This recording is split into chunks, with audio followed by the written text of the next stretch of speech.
All right, welcome back everybody. If this is your first time on the channel, welcome to Notes to Fret, where we are all about turning theory into riffs.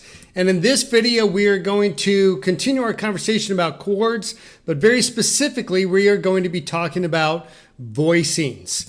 Now, voicings may be a term that's new to a lot of you, so really I want to just kind of talk at a high level about what they are. And in the next video, we'll get into some of the formalities, but essentially, what a voicing is in your chords is really a opportunity for your music to start to distinguish certain characteristics about it. So when we talk about having people listen, let's say you were telling a story and you were a storyteller, which essentially as a musician you are, but if you had 12 stories to tell and people only listen to one of them, right, there would probably be a little bit of a characteristic that you need to, deviate between each one of your stories, right? Some of them may be more exciting or, sad or happy or whatever it is. And music has that characteristic as well, right? Where people want to listen to more of it.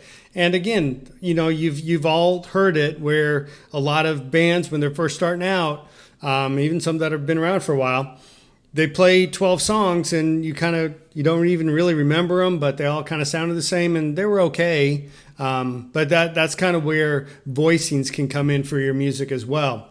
So really, without a variation, voicings is just one area. It's a very important one, very powerful as well. Without that, it really is kind of listening to someone who's monotone. I always think about the character in Ferris Bueller's Day Off, Ben Stein's character, right? Bueller, very monotone. It turned out to be a very popular character, but it's not that you could have every character do that, right? So sometimes, it can hit once, but again, that's your one-hit wonder. So just kind of keep that in mind as you're starting to look through some of these voicings, what it really does for your music. So with that being said, we're going to go ahead and jump right into the fretboard here. Okay, here we're looking at the fretboard and we're going to start talking about C major. And one of the reasons, just kind of, FYI, the reason I use C major so much, obviously because of the sharps and the flats, but the sharps and the flats aren't going to serve any purpose for the lesson. So if I were going to do this in F sharp major, it would just be for the sake of putting in sharps. They would have no bearing on the actual lesson. So they only serve to kind of confuse things. When they have relevance, I'll absolutely put them in. But for this one, voicings can get a little bit complicated, kind of like intervals, right? They start off pretty easy and then they can turn on you. Voicings are very similar, so I don't want to add in extra complexity. Now here in the middle of the screen, you'll see something that I don't do very often, and I have the scale written out horizontally, as opposed to circling back over and over. And this is going to become very relevant as we kind of start to move through some of the voicings and looking at the chord structures. So you can see here the tonic, the dominant, the octave, they just repeat, right? So I'm going to remove those, and I need to point out one thing. Here, after the octave, you can see that I have D as a minor second. Well, technically, it's a minor ninth at this point, but since we haven't really spoken about intervals after the octave, I'm just going to leave the notation in that we're all used to. It is the minor ninth. If you're curious about which each one is, just add seventh or add 7 for now, right? 2, 7, ninth, 3 and 7, 10th, so on and so forth. But we'll get into that much later. For voicings, it doesn't really matter, so I just wanted to kind of point that out. But with that being said, let's go ahead and first take a look at our open C major chord. Probably the first chord we all learned, right? Now, you'll notice I have this G out there a little bit. Well, G's an open string, so that's going to be my open string indicator. Now, here on our A string, on our 3rd fret, we have our C note. That's the first note that we are looking at in the C major chord. And that is our C in our first position of our C major scale. Next, we see that we have E on our D string, and the E is the 3rd of the C major, and it's our 3rd. and the scale. Next, we have G, and that's our perfect fifth. Okay? So far we already have a C major chord, but there's more to this one. Here on our B string, we once again have our C note. And that's really an octave, right? From the C on our A string to the C on our B string, we've moved up an octave, okay? Then we have an E, but it's an open E, right? So it's just going to be a different indicator here. So now we have our E, and here on our scale, after we move past the octave, we have our E. So it's an octave from the E on our D string to our open E. Now, if we put some blocks around the notes that we've used to construct this C major chord, we're going to notice a couple of things. And the first thing that we notice that pertains to our voicing is we have something called doubling. And here you'll notice that the C and the E happen twice. And so what do we know about the E? The E is a major third, and the C is our root. So our C and our E happening twice really pronounces this chord as a major chord, and in particular, C major. And with our G in there, that's our perfect fifth. So we have a lot of stability, but it only happens once. However, that G happens very early on. So those first three notes, we have distinguished that it's a major, it's a C major, and it has stability. Then the other C and the E towards the right, that just kind of emphasizes C major. So this chord is a C major chord, and it lets you know all about it. It's probably one of the reasons that is the first chord we all learned, great sounding chord. But it's because of the doubling and the early introduction with the G that gives this chord its voicing. Another thing that we're looking at here is pitch order. And when I talk about pitch order, you'll notice that we have a first, a third, and a fifth. And that's the exact sequence we use to put the notes onto the fretboard. We put our first one on there first, our C. We put our next one on there, in this case our E. We put that on there next. Then we use the open G string, and then we hit the C again, and then we follow that with an E. There's nothing that's getting out of order here. So our choice in this pitch order is we do the first, the third, and the fifth, and then the first and the third again, and we do it in that order, okay? So, with that being said, what I'd like to do now is take a look at another C major that we're all very familiar with this pattern, and oftentimes you'll hear, oh, this is the exact same thing as the open C. But let's find out if that's actually true. For the time being, I'm not going to worry about the high E and the B string just for a moment. So let's take a look. Is this truly the same chord as our open C? Let's find out. Well, first we have our C note. Okay, that's our first one. So far so good. It's the exact same C. But next we have G. Right now we have our fifth. So pitch ordering right off the bat is different. Okay, is that going to matter? Maybe, maybe not.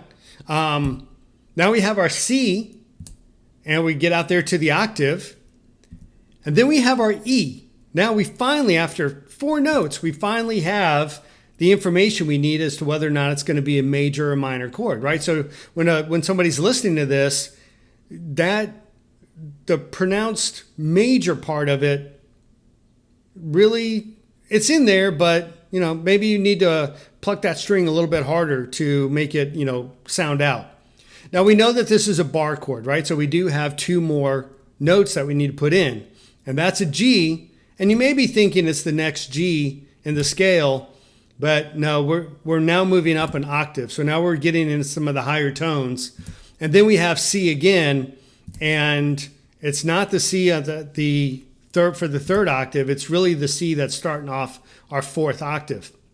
Now, when we look at this, when we talk about doubling, everything in here is doubled with the exception of the C, or with the exception of the E.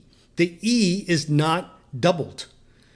And it's not really at the beginning or the end of the chord. It's just kind of in the middle and can really get overpowered with all the doubling. And for the C, we have it tripled. So this E, right off the bat, it's kind of, really has potential to get lost.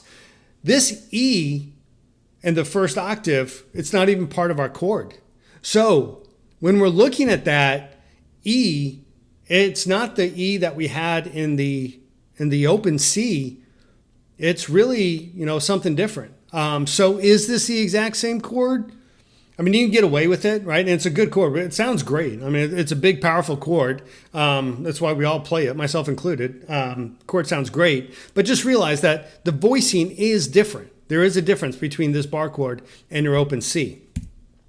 So, we've got this E in there in the middle, very easy to kind of get lost. Maybe we say, you know what, that's not the E that I even want. I'm not going to even worry about this doubling down here. I'm going to, I want to take this away because I really want to sound, I want to get that major sound. So you just kind of go, okay, well, that G, maybe I make that an E. Right now, I've got a C, an E, and then another C. Well, okay, this might give you that more pronounced C major, right? Because that E right there really, can kind of punch out. But we've got the doubling of the C. And you may be looking at this and just thinking to yourself, if we look at the top, I got my open string indicator back. You may just be thinking to yourself, I'm just going to do that open C, or I'm sorry, that open G right there, right off the bat. Well, if we look at the structure and the scale, you can kind of see that the open C chord is starting to materialize once again. And so you're looking at this pattern thinking, oh, it's a new pattern. But all of a sudden an old pattern is, coming into play. So what does that mean? And you may be looking down at the 10th fret and think to yourself, well, my pinky would be on that C. So if I flatten it out, I could just hit an F. Right now, I've definitely got a tonal, voicing that's different in there. And maybe, but if you've been hitting power chords all along and you come into this chord, first off, let me tell you something, it's going to sound good. And when we talk about sounding good, we usually mean sounding stable, right? And the reason it sounds stable is because F is a perfect fourth, and perfects are very, very stable sounding. Furthermore, that's a subdominant, and don't worry about this, but just put this in the back of your mind. The purpose of the subdominant, which is the F in the case of C major, that position in the scale is to allow the tone to very gently move away from the tonic, meaning that the subdominant, in this case the fourth, is a very stable sounding chord. It also comes from our sus4s. We'll talk more about those in another video. But that C to F is very stable. So if you've been hitting a lot of power chords and you think that this is going to give you something out there, it's not. All you're going to do is go from hyper stable to really stable. So it might not be the voicing that you're looking for. However, if you've done something really dissident and out there, then this may be the perfect answer for you to come back. And the reason I'm bringing this up isn't that you shouldn't try to remember any of this or worry about it. It's just, I wanted to note that just by adding in a chord or just, bringing in something into a pattern might not be working out for you the way you think it necessarily is. So I just wanted to bring it up as kind of a, just a warning to be careful as to thinking that new patterns are really going to emerge and give you what you may or may not think they are, because they necessarily may not, and they necessarily may. We just got to look at them from a deeper perspective than just adding in different notes. So again, don't worry if you didn't understand what I was just talking about with the subdominant and the perfect fourth being, don't worry about it. It's not a big deal. Just take away from that, hey, just adding in a different note may not be exactly what you need. That's the part to take away from that. So let's take a look, and we'll keep out with the triad, right? So we've got our C, our E, our G, and then we got our C again, right? The octave up. And now we can say, hey, I'm just going to pluck the open E. Well, now we definitely have the open C. It's the exact same chord. It's the exact same thing. However, if we kind of look at them side by side for a minute, a lot of guitarists will start introducing new patterns to their playing, hoping that that's going to give them some creative tonality, new voicing, but necessarily all they've done is recreated the exact same tonal information. They've just moved around on the fretboard. And it can be very frustrating after a couple of years of playing when, everything does sound the same no matter how many patterns you put into place. Oftentimes, this is the reason, and this is what's going on. Now, the one thing I do want to bring up, the next thing that's about to pop up on screen is going to freak a lot of people out. What I want to promise you is I am not teaching you how to read music in this video. I'm not going to even tell you what any of this information means. The only thing I'm trying to show you is a pattern. On our fretboard, our patterns are scales, chords, different licks or whatever. It's just patterns. But when we look at a musical staff, it's nothing but patterns of tone, right? It's just tonal patterns. That's all, everything here is just a pattern. So that's all I'm going to be looking at. I am not going to be talking to you about what any of this means. I just want you to look at some patterns. That's all that I'm asking right now, is that you look at some patterns. Now here, if we put in that open C chord at the top, this is what the C, the E, and the G look like, right? The C on our A string, the E on our D string, and our open G. This is what it looks like musically. Now you say, okay, well, that's only 3 notes, and we've got 2 more. Okay, this is what the entire open C looks like from a musical perspective. The only thing I want you to look at is those first 3 notes. Notice how close they are together. And then there's some spacing, and then the next 2 notes, they're close together as well, but there's that spacing in between. So I'm just going to kind of put a pin on those last 2 notes for the time being.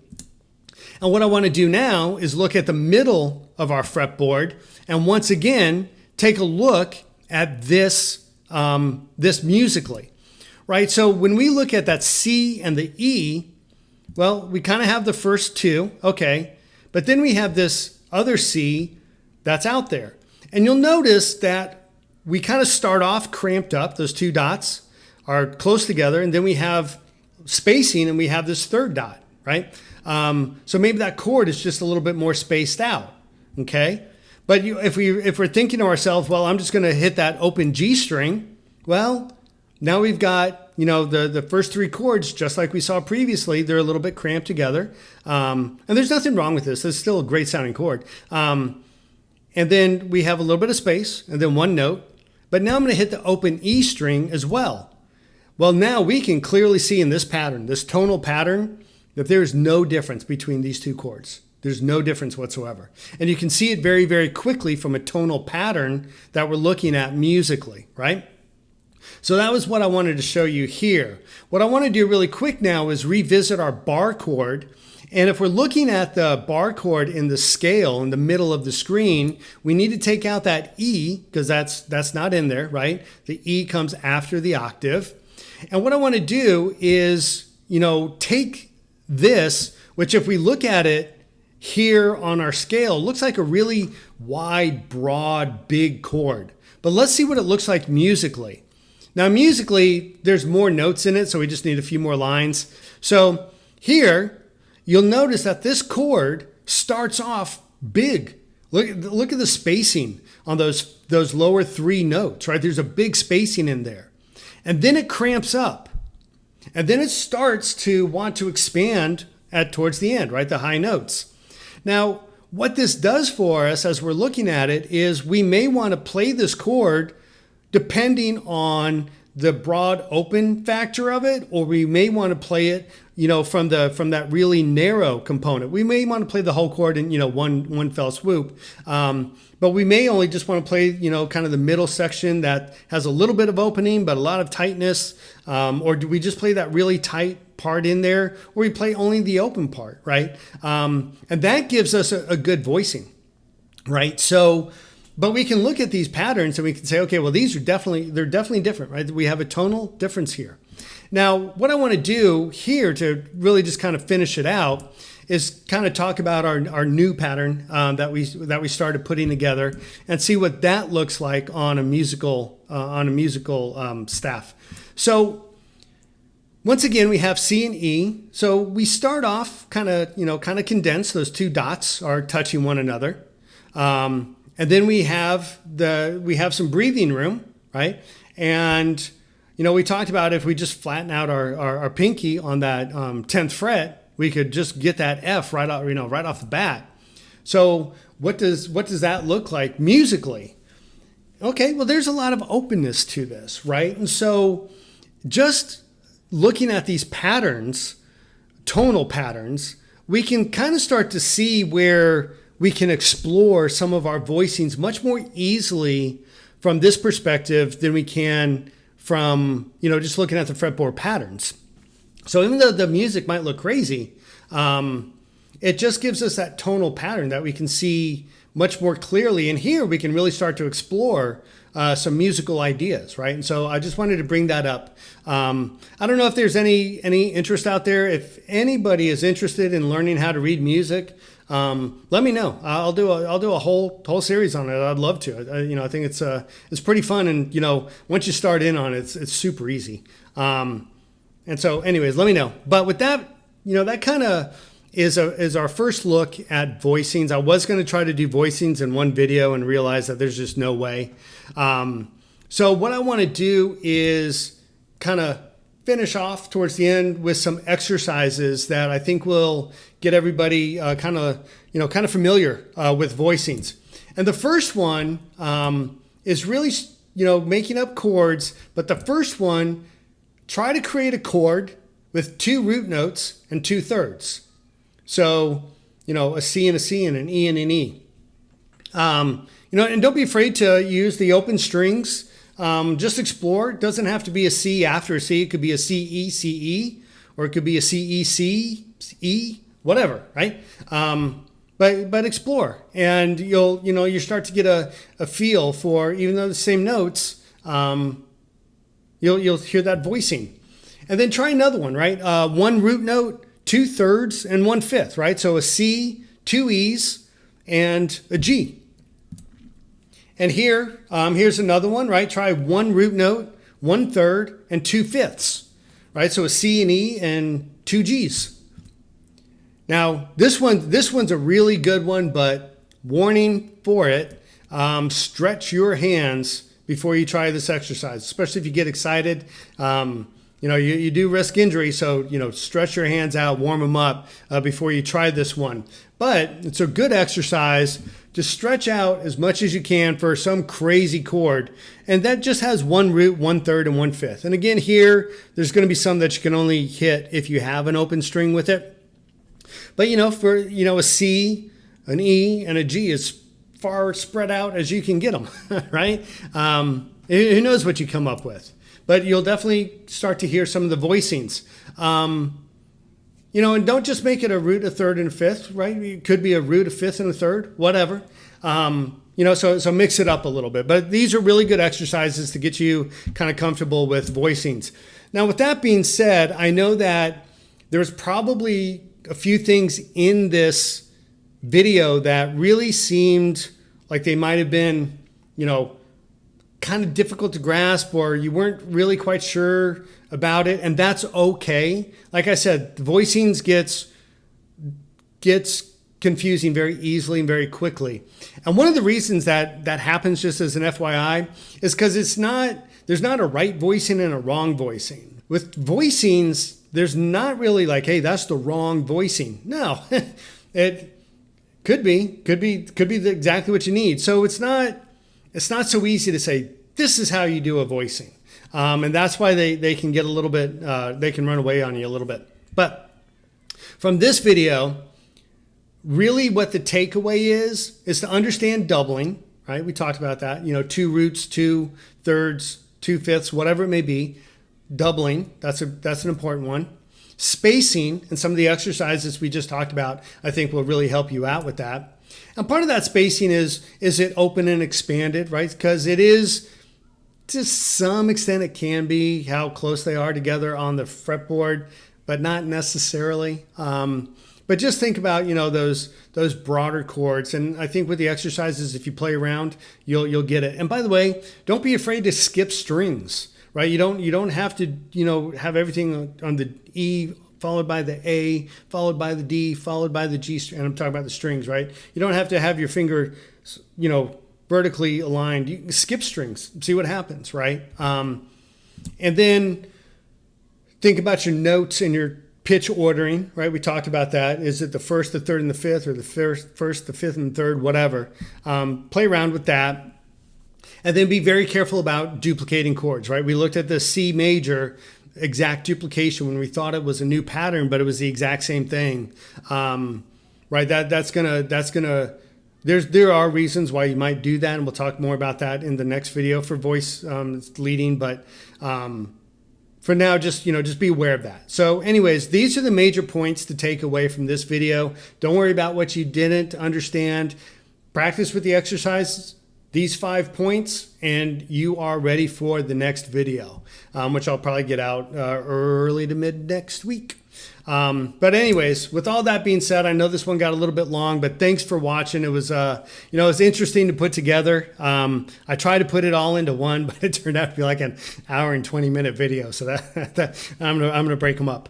But again, thanks everybody for watching. And again, as always, if you're getting something out of these videos, I'd really appreciate a thumbs up. And if you smash that subscribe, really helps out the channel, and makes it great for me to come back and keep giving you these videos. So with all that being said, thanks again, everybody.